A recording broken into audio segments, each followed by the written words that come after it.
Saudações, nobres ouvintes do podcast Sem Esperança. Dando os meus três tostões,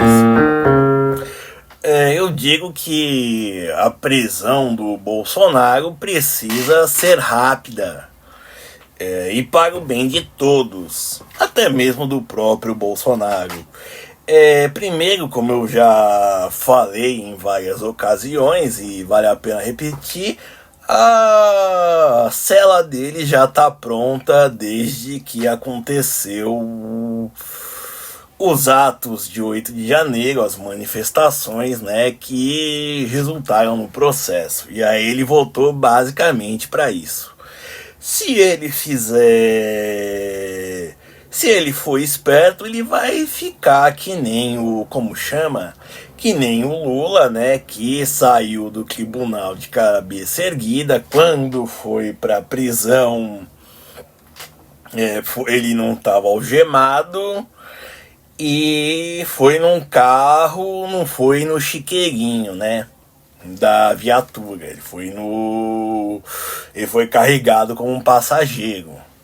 Perfeito. E vai ficar numa cela, num quartel confortável, com ar-condicionado, TV a cabo e por aí vai, cheio de mordomias. Certo? Mas se ele decidir dar chilique, aí sim ele vai ser algemado e vai garantir mais espetáculo, como ele gosta, né? Certo? Bom, e inteligência não é o ponto forte, mas por que eu digo que é urgente assim a prisão dele? Urge, eu digo. Primeiro, por causa da falta de resolução que nós temos em ambos os espectros políticos. Primeiro, por exemplo, ficou se discutindo a pré-anistia, né?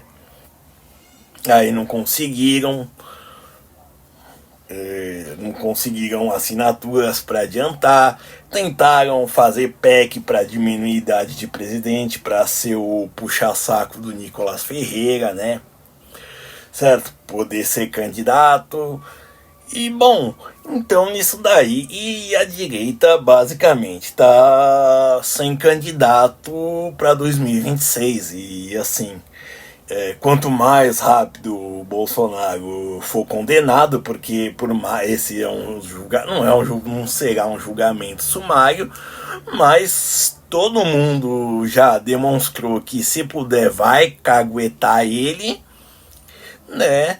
E bom, ele já sabemos que ele, como eu disse, ele provocou o Supremo e, né, tá sendo julgado por ele, então não tem a quem recorrer.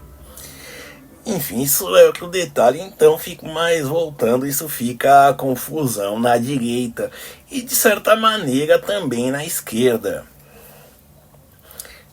Por exemplo, a base de apoio do Lula, ela tá se corroendo, certo? Por mais que ele tenha dito que será candidato em 2026, isso daí ainda permanece incerto. As condições de saúde dele, física, mesmo não vai. E a popularidade dele também vai tender a se corroer mais e mais. Porque a conjuntura econômica que ele não soube lidar, e não que um candidato de direita vai saber lidar, a menos que ele prometa a austeridade, que, bom, eu duvido muito que, principalmente no Brasil, alguém consiga se eleger com uma pauta, presidente principalmente, com uma pauta dessas, de corte, não corte de gasto, mas redução de, né, para usar o linguajar. E nisso, por exemplo, você vê também o STF, que sim, o judiciário é parte do problema.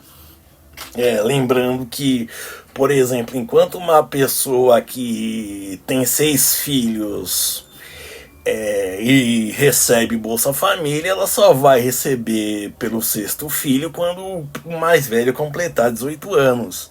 Já um juiz, se ele tiver 18 filhos, ele vai receber auxílio creche dele Por exemplo, vai receber auxílio creche para cada um deles da gravidez até os 7 anos. Isso sem falar que os juízes aposentados querem auxílio pijama. Então, assim, o judiciário já está indo na moita para quê? Para tirar o dele na reta dos cortes de gastos, que se fazem necessários. Perfeito? Então, assim, até mesmo a indefinição da direita, a confusão mesmo, também atrapalha a esquerda. E o centrão que não sabe para que lado ir. Porque o que acontece com a definição de um candidato, você já sabe o que esperar. Perfeito?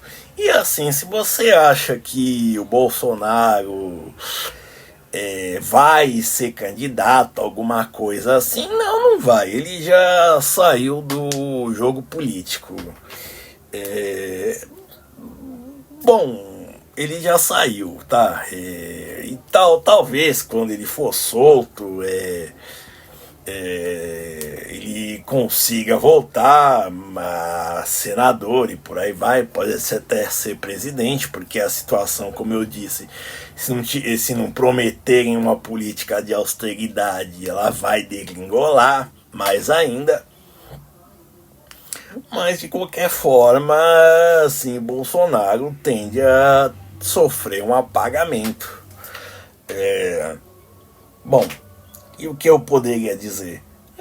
Então, como eu disse, ao invés de ficar dizendo, uma hora é o Gustavo Lima, outra hora é o Caiado, outra hora é o Tarcísio, outra hora é o Zema, outra hora é sei lá quem, precisa se definir. Então, assim, ao invés de ficar se gastando energia discutindo PEC para sei lá o que, pensar PEC para baixar a idade da presidência, da candidatura à presidência, tentar acelerar a pré-anistia. Tentemos, por exemplo, discutir algo com um pouco mais de concretude, jogar com as cartas que nós temos na mão. Porque, como eu disse, o Bolsonaro ele não vai estar em 2026. Bom, talvez nem o Lula. Eu já disse anteriormente, é o fim de uma geração. E, bom, eu acredito que os substitutos também não serão tão bons assim. Obrigado.